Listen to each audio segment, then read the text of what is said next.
Hi ಎಲ್ರಿಗೂ ನಮಸ್ಕಾರ. ಒಂದು ಥಾಟ್ ಅನ್ನೋದು ತಲೆಗೆ ಬಂತು. ಸೊ ಅದನ್ನು ನಿಮ್ಮೊಟ್ಟಿಗೆ ಶೇರ್ ಮಾಡೋಣ ಅನ್ನೋದು ನನ್ನ ಮನಸ್ಸಿತ್ತು. ಸೊ ಏನಂತಂದರೆ ಎಲ್ಲರ ಜೀವನದಲ್ಲಿ ಬೆಳಕು ಕತ್ತಲೆ ಇದು ಒಂದು ಡೈಲಿ ಒಂದು ರುಟೀನ್ ಆಗೋಗ್ಬಿಟ್ಟಿರುತ್ತೆ, ಹೌದಾ? ಯಾರ ಜೀವನದಲ್ಲಿ ಬೆಳಕು ಬರಲ್ಲ, ಯಾರ ಜೀವನದಲ್ಲಿ ಕತ್ತಲೆ ಬರಲ್ಲ. ಸೊ ಎರಡು ಕೂಡ ಬರುತ್ತೆ, ಬ್ಯಾಲೆನ್ಸ್ಡಾಗಿ ಬರುತ್ತೆ, ದಿನನಿತ್ಯ ಬರುತ್ತೆ, ಹೌದಾ?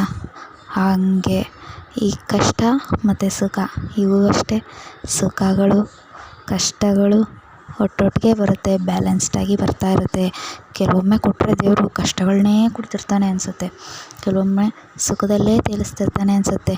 ಸುಖ ಬಂದಾಗ ಹಿಗ್ದೆ, ಕಷ್ಟ ಬಂದಾಗ ಕುಗ್ದೆ. ಈ ಬ್ಯಾಲೆನ್ಸ್ಡ್ ಲೈಫನ್ನು ನಮಗೆ ಟೀಚ್ ಮಾಡೋದು, ಅದನ್ನು ನಾವು ಬ್ಯಾಲೆನ್ಸ್ಡಾಗಿ ತೊಗೊಂಡೋಗ್ಬೇಕು ಅಂತ ನಮಗೆ ತಿಳಿ ಹೇಳೋ ಒಂದು ಹಬ್ಬ ಯುಗಾದಿ ಆಗಿದೆ ಅಲ್ವಾ? ನಮ್ಮ ಹಿರೀಕರು ಸುಮ್ಮನೆ ಏನೇನೋ ಮಾಡಿಲ್ಲ ಫ್ರೆಂಡ್ಸ್ ಅಲ್ವಾ?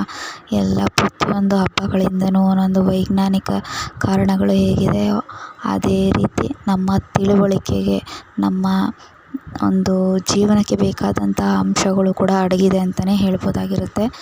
ಸೊ ಈ ಕತ್ಲು ಬಂದಾಗ ನಾವು ಆದಷ್ಟು ಕುಗ್ಬಿಡ್ತೀವಿ, ದೇವ್ರನ್ನ ಶಪಿಸ್ತೀವಿ, ಯಾಕೆ ಹೀಗೆ ಮಾಡ್ತೀಯ ನನಗೆ ಅಂತ ಎಲ್ಲ. ಬಟ್ ಸುಖ ಬಂದಾಗ ನನಗಿಷ್ಟು ಸುಖವಾಗಿಟ್ಟಿದ್ಯಾ, ಇನ್ನೊಬ್ರು ಕಷ್ಟದಲ್ಲಿರೋರ್ಗೂ ಸ್ವಲ್ಪ ಸುಖ ಕೊಡು, ಆ ಥರ ಕೇಳ್ತೀವ ನಾವು?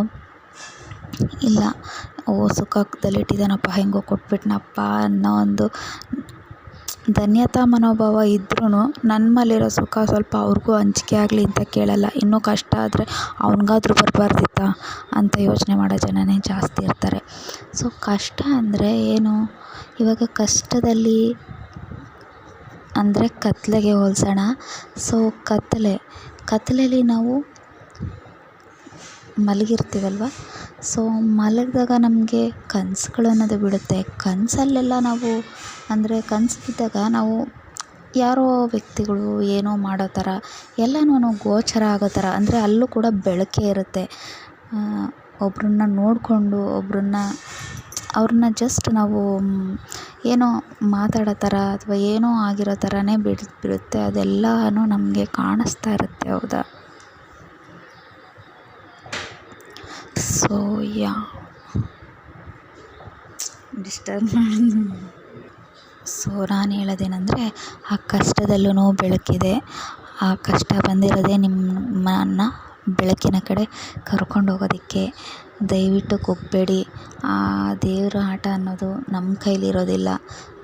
ಕುಗ್ಗಿ ನಮ್ಮ ಮನಸ್ಥಿತಿನ ಮತ್ತು ನಮ್ಮ ಆರೋಗ್ಯ ಸ್ಥಿತಿನ ಹಾಳು ಮಾಡ್ಕೊಳ್ಳೋದಕ್ಕಿಂತ ಅದನ್ನೇ ನಮ್ಮ ಸಕ್ಸಸ್ಗೆ ಮೆಟ್ಟಿಲಾಗಿ, ನಮ್ಮ ಪರ್ಸ್ನಾಲಿಟಿನ ಸ್ಟ್ರಾಂಗಾಗಿ ಮಾಡೋದಕ್ಕೆ ಒಂದು ಕೊಟ್ಟಿರುವಂಥ ಪರೀಕ್ಷೆ ಅಂತ ಅಂದ್ಕೊಂಡು ಎದುರಿಸಲೇಬೇಕು, ಎದುರಿಸ್ತಾನೇ ಬದುಕಬೇಕು.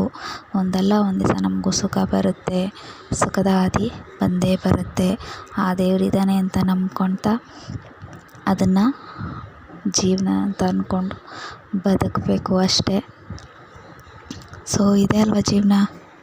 Thank you friends, bye bye.